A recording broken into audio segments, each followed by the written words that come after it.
Learn the most advanced recruiting techniques. Land the most desirable talent. Launch your company towards massive success. This is the Higher Power Radio Show with Rick Girard. How to treat people in the interview process. An interview is a two-way street, people. You need to sell the person as well as having them sell you. I'm Rick Girard, and welcome to the Higher Power Radio Show. Our mission is to discuss and deconstruct insights from top-performing entrepreneurs and industry experts. Every week, we uncover tested tactical solutions to solve your company's toughest hiring challenges. Today, we have a special guest. We have Deborah Kantor. She's the president of Kantor Sales Associates. Deborah has mentored and trained countless sales professionals in her 4-decade-long sales career path.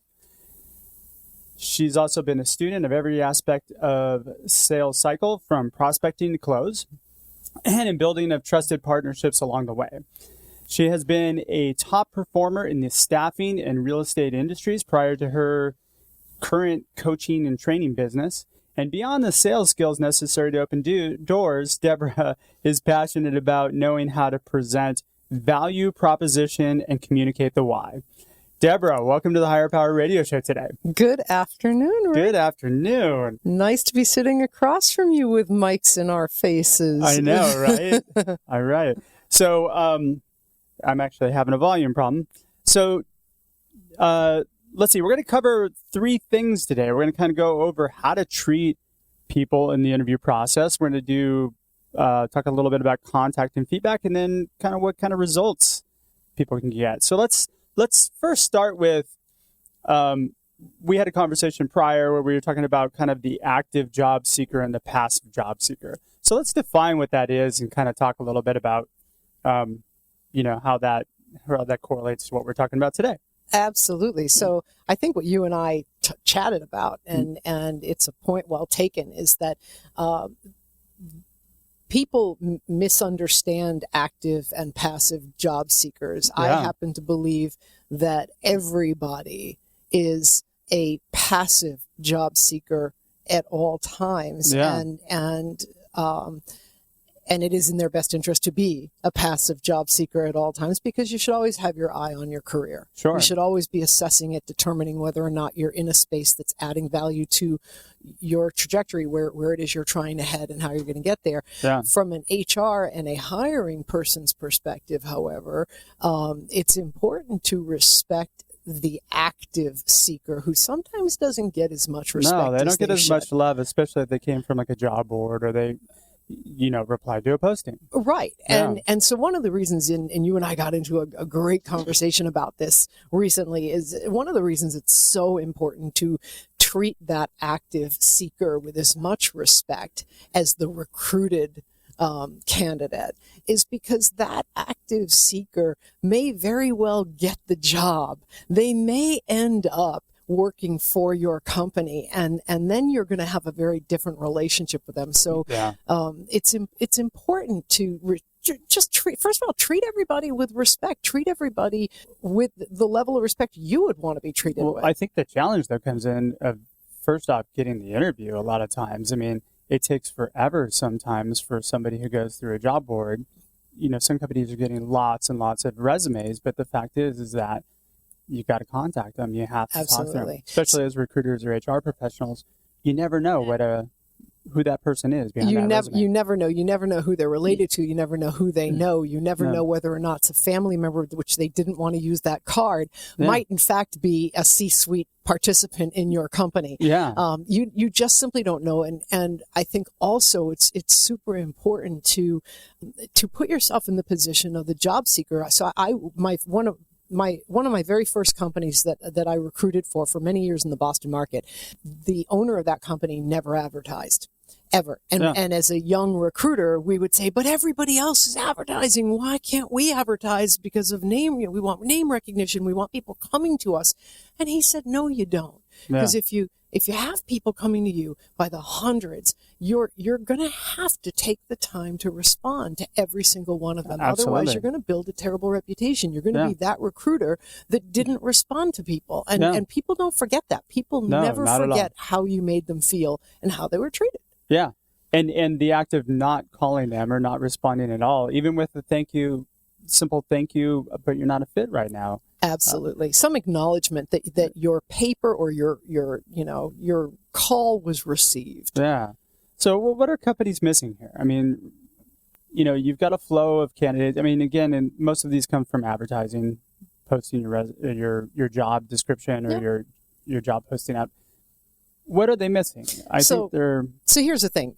I think the thing that they're mostly missing is that they think that they have the ability to identify the best possible candidate out there by running these job boards. So now I'm going to make a plug for recruiters and for the staffing industry. And so I've always believed that no matter how large of an ad response you get, you're only going to see the best of the people that responded, first of all, and that's the ones who are actively looking, and that are actively looking, and it takes a lot of time and man hours and effort to properly handle that, which is to respond to every person, to read through every resume that has responded, because you just, if you stop it at the 100th resume, because as the person managing that process, you just can't fathom reading another one. 101 was probably your hire. Right. Yeah. 101 was probably your hire. Yeah. And therefore you put yourself to begin with in a really tough situation where you're not doing yourself a service.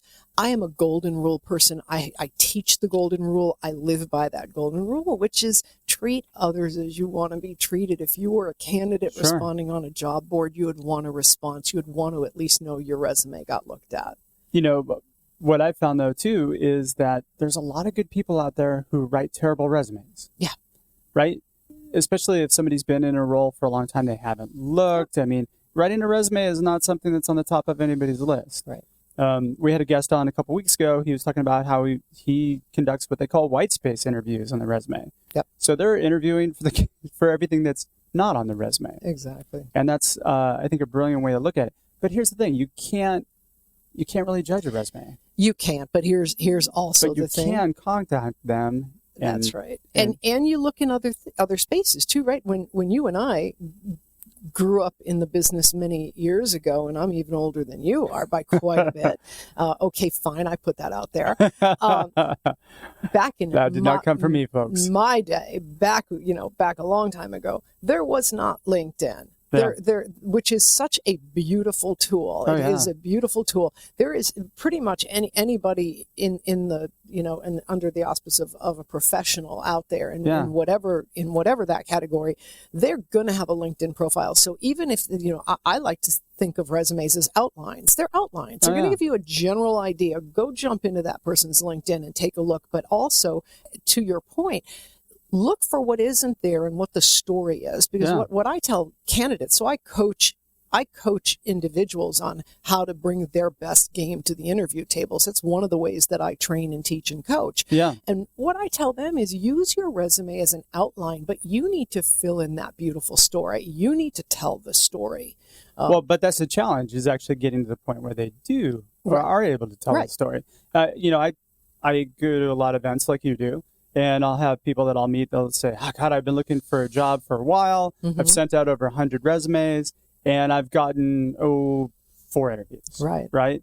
So I think it's really kind of laziness on our part that we're not calling each person that to really find out if there is anything there to bite on. Right. And I think there's a lot of ways to do that. But here's the thing that the human resources professionals will hate me for saying.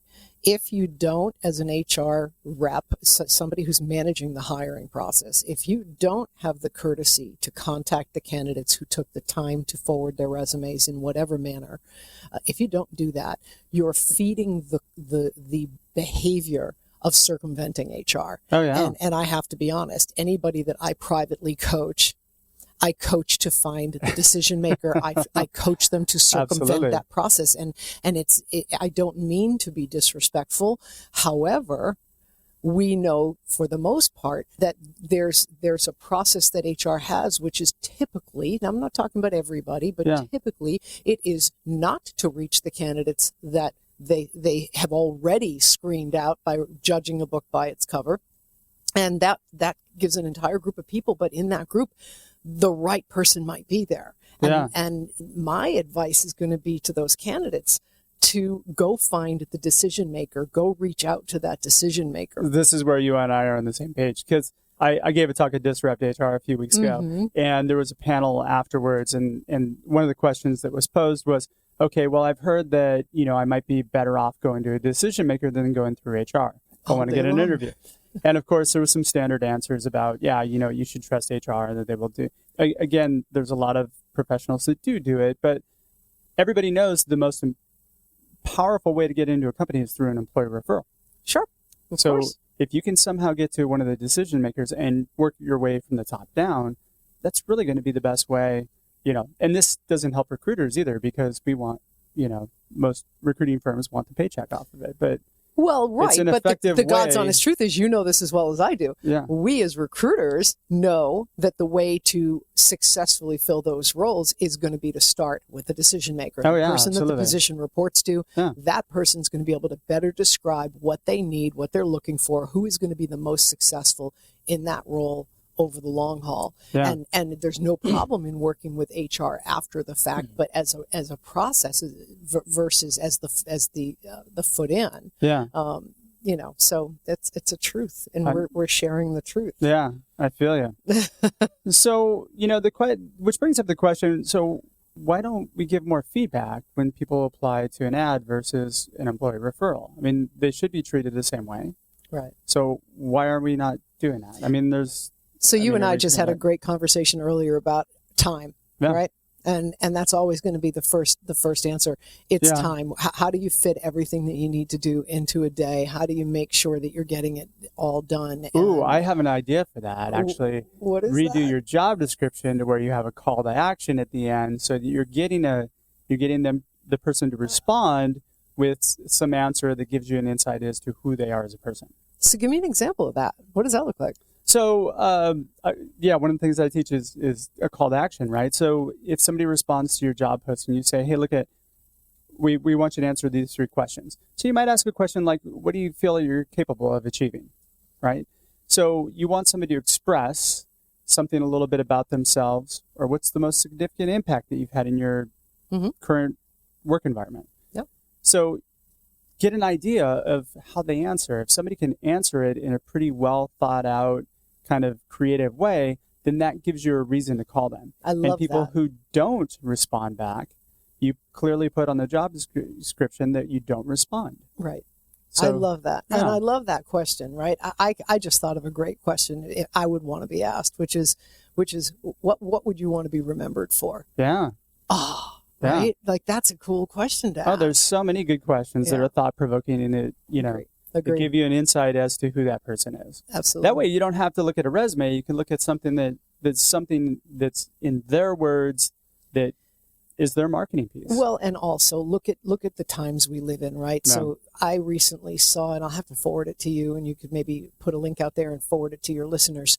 I saw such an impressive digital resume where it really brought this individual alive in an entirely different format, gave you a sense of numbers over their career of how many people they managed in this flowing, moving digital resume. Wait, you're talking about like a video type resume? It was kind of like a video resume. It's like a link, and you click on it, and it tells a story, right? Which is what we're talking about, of the person, but they do it you get to see a visual, you get to physically see what that person looks like. Yeah. And don't we choose that when we're picking doctors these days, right? You go online and you look at the doctor before you choose them. You kind of go, okay, this person looks like somebody I'd want to interact with. And then it gives you, it basically gives you summaries of what this person's done, X number of years in total, this number of hundreds of people that they've managed over the course of these 30 years. If they're in sales, what their total sales volume has been over the course of their entire sales career, which puts their information out in a very interesting, fruitful way that makes you want to ask questions. Well, too, I think the other piece of this is, let's throw it back on the job seeker. The job seeker should target what they want and where they want to be. I've heard, I read an article on LinkedIn actually a few months ago, where there was a girl, her dream was to work for Airbnb. Yep. So she created a project built it out and send it to the CEO of the company. Right? And of course, now you're getting the traction at the top and they hired her. Absolutely. Right? So you can't do just a general job search. No. You should be doing a career search and targeting where you want to be, where you feel like it's going to be perfect place for you to thrive. Absolutely. And unfortunately, when you're actively out there looking for a job, sometimes that doesn't come through. Well, because you just said the two operative things. There's a very big difference, as we know, between looking for a job and managing your career. Yeah. And doing that in a proactive way versus a reactive way. And sometimes, unfortunately, people are put in reactive situations. Yeah. But the best advice for any candidate that might be out there listening, and we're all candidates at one point or another. Oh, yeah. We all are, is to manage your career proactively. Yeah, absolutely. And then you're never, for the most part, typically not put in a reactive situation. I like to figure out a way to just abolish resumes anyway, because all they do is kind of set the stage for prejudging and bias, really. Yeah, I agree. Because there are people, throughout my career, I've had managers complain, oh, this person looks like a job hopper. Mm-hmm. But a lot of times, there's legitimate reasons behind it. Not to mention that the vast experience that they've had. They've had an opportunity to see a number of businesses and how those businesses run. And see, that's the spinner recruiter in you, right? But it has the benefit of being the absolute truth. Yeah, so very true, right? Right. All right. So we're talking to Deborah Kantor, president of Kantor Sales Associates. We're going to take a quick break, but when we come back, we're going to talk a little bit more about how to act as if you're the candidate and building the process for relationship building. We'll be right back. You're listening to Higher Power with Rick Girard, giving you access to recruiting techniques that will help you hire key talent to build your company towards real success. Rick is a recruiting executive and entrepreneur who's been successfully recruiting in the aggressive Silicon Valley technology landscape for the past 2 decades. After a very successful stint at Apogee, he founded Stride Search in 2012. Based on a lean efficiency model, Stride has uniquely positioned itself as a leader in retained search for the most critical talent hires within a small organization. Whether you're a startup executive or recruiting professional, by listening to Higher Power with Rick Girard, you will walk away with skills to help you attract and hire great talent. Now back to Higher Power with Rick Girard. Welcome back to the Higher Power Radio Show. I'm your host, Rick Girard. And today our guest is Deborah Kantor, the president of Kantor Sales Associates. She's a sales trainer extraordinaire and an ex-recruiting professional. So we just discussed kind of the first pieces of this puzzle here, what an active job seeker is and why we treat them differently. Now we're going to talk about kind of how we best process this relationship, this job seeker and employer relationship, so that everybody's happy when we get to the outcome, no matter what that outcome is. Yep. So you had a kind of a unique perspective on it. You said, act as if you're the candidate. Exactly. All right. I just think that it's imperative in any business, no matter what we're doing, and again, it's the core of what I teach, is to build rapport and to build relationships and to treat people as you would want to be treated.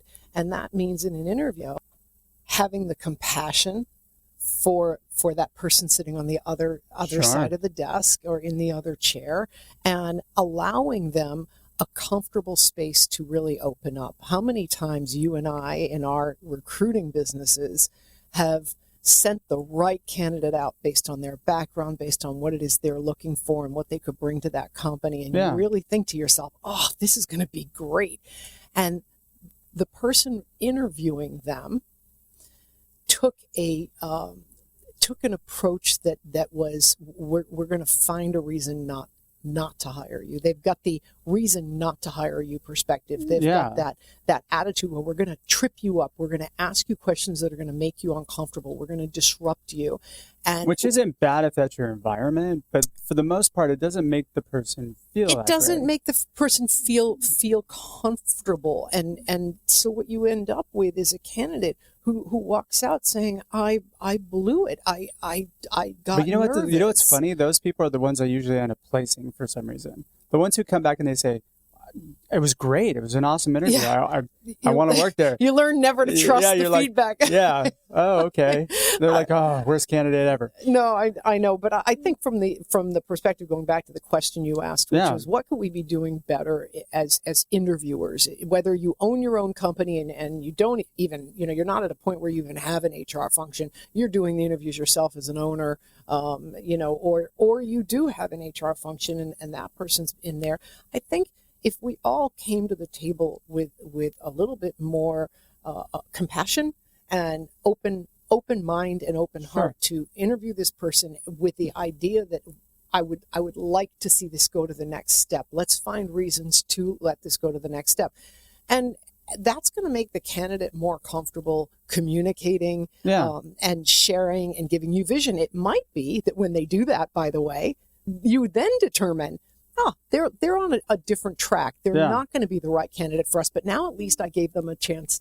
Exactly. Well, recruiting is a sales process, right? So if you look at it from a sales training perspective, you always want to identify the pain first, right? Mm-hmm. And then you want to be able to kind of find out the details on how you can heal that pain. That's right. But recruiting doesn't work that way a lot of times. Right. It's more about, hey, we're the special company that you know nothing about, or you might know something about us. And if you are lucky enough to make it through our process, then we'll hire you. Right.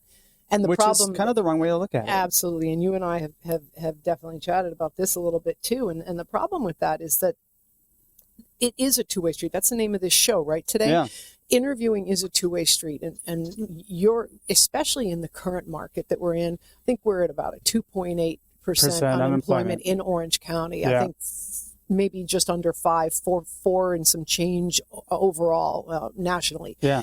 So we're now in a scenario where there are more opportunities than there are great qualified candidates to fill those opportunities. So when you're an interviewer, when you're hiring, you really need to understand that it isn't only about the candidate selling you on their background. It's about you selling the candidate as well. And if you don't do that from the get-go, and I've told this to candidates for years, I teach it to everybody that I train in my sales role.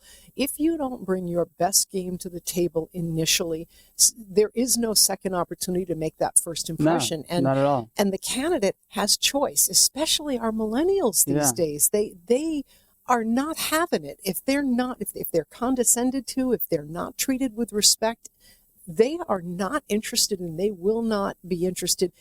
And engagement starts from their first point of contact with the company. Absolutely. Which I say is the job description. I agree.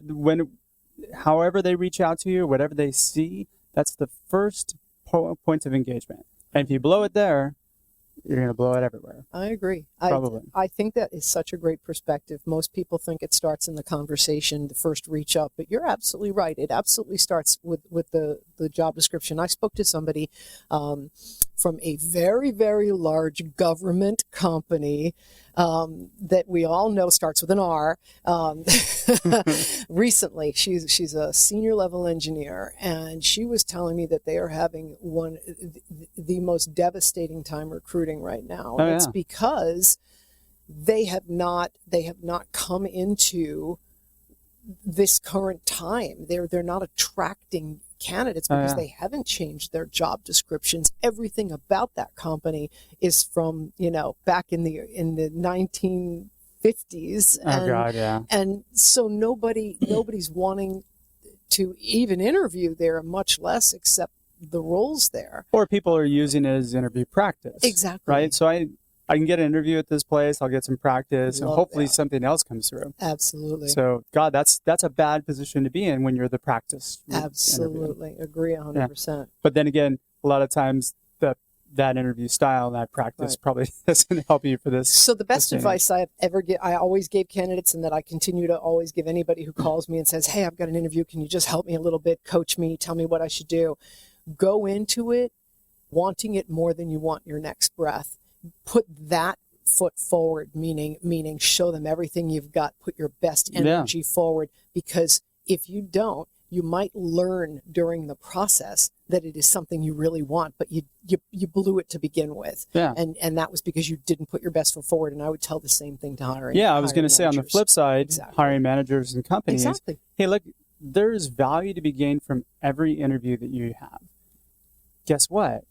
If that person's not a fit and you have a conversation with them and you both determine that it's not a fit, guess what you can ask for now? That's right. Referrals. Right? Absolutely. That's right. And I think so many companies don't even think about that. No. we gain referrals from everybody that we have in the interview process. Absolutely. So I brought this great little one sheet. Referrals. I brought this great one sheet. So what it says is, I gear this towards salespeople, but it's really true of anybody who would need a referral, right? Yeah. So 80% of all sales, whatever you want to refer to that as, are established in the 8th to 12th meeting. Some interviews don't go that long, but think about that, right? People are going to be sold and get comfortable after they've had more and more time to talk with you, chat with you. That's the touch phone call, the warm calls. That could be from recruiters or it could be from HR departments. But sometimes it takes, if you're reaching out to candidates, it takes 7 to 10 points of contact before they even pick up the phone. Absolutely. But only 11% of anybody who would find use in a referral, think about this, only 11% of anybody who would find use in a referral is asking for one. So that includes HR people. That includes anybody like you just includes salespeople then. Oh, too, right? Absolutely includes salespeople. So, but when you think about human resources, you bring up such a great point. You can meet a candidate. They're just not the right fit for whatever the reason is. But if you had great rapport with them and you both determined this probably isn't the right thing for us. Yeah. You still have another door to open. Yeah. And if you haven't behaved well, then if you've treated them poorly, nobody's going to refer that person to you. Absolutely. And what's going to end up happening is they're going to go back home. They're going to be upset. And now you have social media. Yeah. Now you have social media. Now you have every form out there of people expressing how displeased or insulted or, Well, I think Glassdoor is kind of the worst for that because you can post anonymously. And now as a company, you kind of have to pay to get that taken off, or you have to address it in some sort of way. If you don't address it, it's not a good thing. No, I agree. Companies, address your bad Glassdoor reviews. Very important. Immediately. Talking to you. Immediately. Yeah, immediately. And do it in a positive way. Yep. Absolutely. All right. So I think another area in which we fail is that we're not setting a timeline and we're not following up. Right. So we call it ghosting, right? So if somebody goes to an interview, they invested 4 hours of their day with you. You decide, hey, this person's probably not a fit. Right. Let them know. Right. Don't just go away. It's totally inconsiderate. Well, it's inconsiderate because not only if they're a quality candidate, not only do they invest the 4 hours with you, they very well may have taken time off from a job or something else that they're doing. They might have had to pay for coverage for family or something along those lines. To do the interview. And they probably did some research. Yeah. They probably spent some time researching that company and learning about its industry if they were unfamiliar with it. So it's not even just the 4 hours. It's all the prep time and all of the other things that went into it.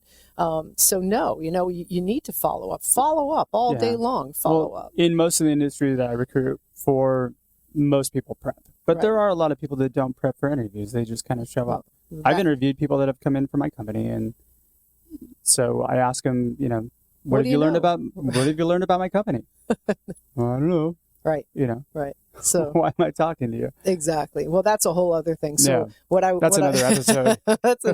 That's an entirely different episode. Prepping to be a strong candidate. That's something that I spend a lot of time with people on. Exactly. Absolutely. So what can companies do to protect their reputation, to make sure that they're treating people as they would want to be treated, right? It's really all about being human beings and being respectful to one another. And that is not to ghost, right? Just follow up with somebody. Let them know that we appreciate your time. But at this point, we're taking it in a different direction. Yeah. But thank you. Yeah. But, even when you release somebody, the professional release of a candidate too, doesn't really happen. It's usually like just an email. Thank you. We've decided to go. Right. I think that warrants a phone call too. Right. Because we're in the human business. And, when you take all these, just sending a form email saying that, hey, we're going to pass on you. Right. That's not cool. No. It's not. I think one of the biggest fears, and you're better to address this these days because I haven't been in the staffing space directly in a while. But I think one of the biggest fears companies have is the litigation aspect, right? So what can you say? What can't you say?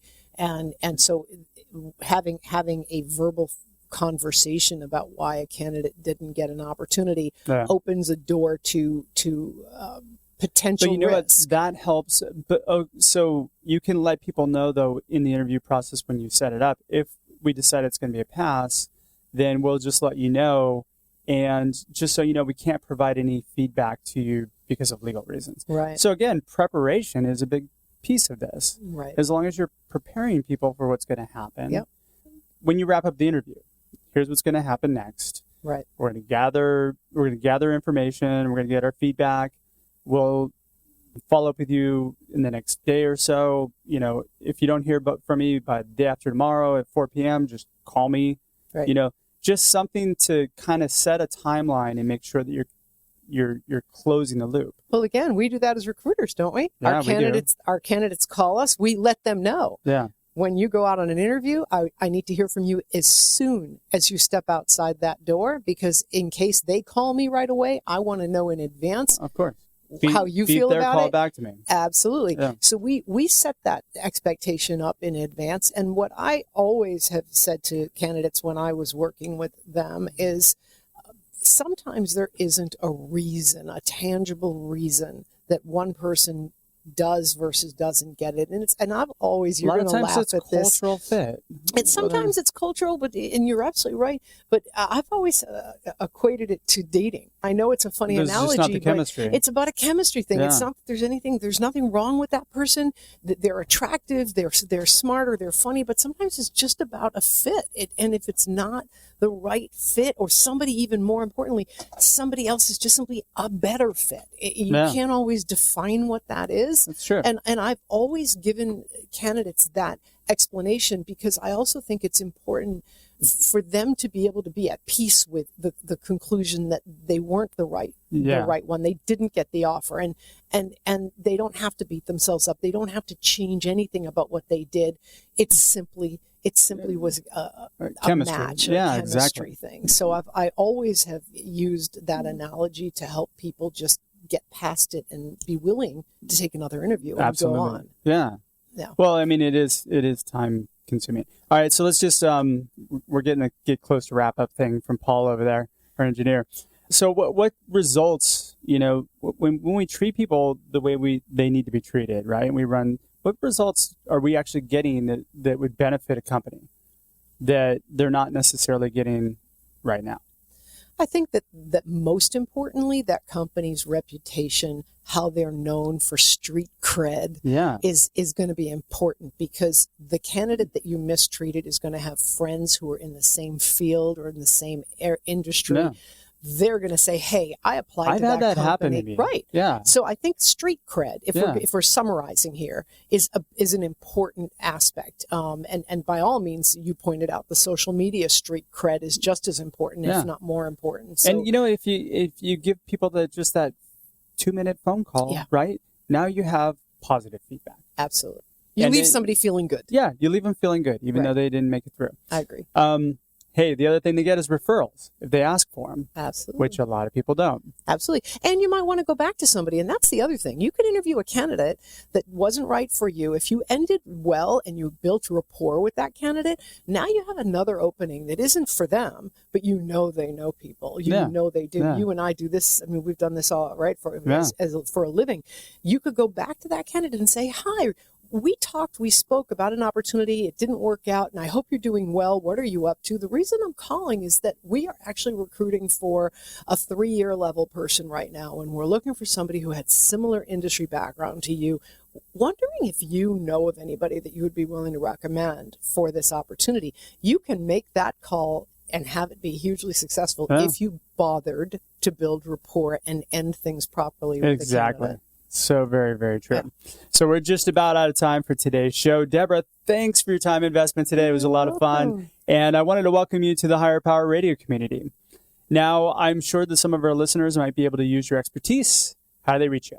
Oh, absolutely. So thank you for asking. And of course, I don't have my card right in front of me, so now isn't that silly? But you can reach me at Deborah at kantorsales.com. And spell Deborah. Deborah at Kantor, Kantor, sales.com. Awesome. And I would love to hear from you. Okay. Is there any number they can reach you, or do you have any events that are coming up that you do speaking as well, right? I do. Yeah. I primarily coach in the staffing and real estate space, both for candidates as well as recruiting companies who have teams that are looking to take their sales and production to the next level. There you go. And I do a lot of public speaking as well. A couple of events coming up. One is the OC Largest Mixer on the 29th, I'll be there. Nice. And then the OC Ultimate Women's Expo on April 13th and 14th. Very good. I'll have people come up and say hi to you. Yeah, please do. All right. So I want to thank our listening audience for tuning in to this week's episode of Higher Power. Quick thanks to our team, our engineer, Paul Roberts, our producers, Andrea Ballin, Shanti Ryle, and Kim Iverson. To listen to this show and any past episodes, you can check us out on Hire, that's HIRE, we're not a religious show, powerradio.com, or Higher Power Radio on iTunes. Follow us on LinkedIn or Facebook at Higher Power Radio Show, or you can follow me on Instagram at RickGerard1. We have another great show lined up for you guys next week. Tune in Tuesday to find out. That means we don't have them confirmed yet. So until then, I'm your host, Rick Gerard, and you have been listening to the Higher Power Radio Show. Aloha.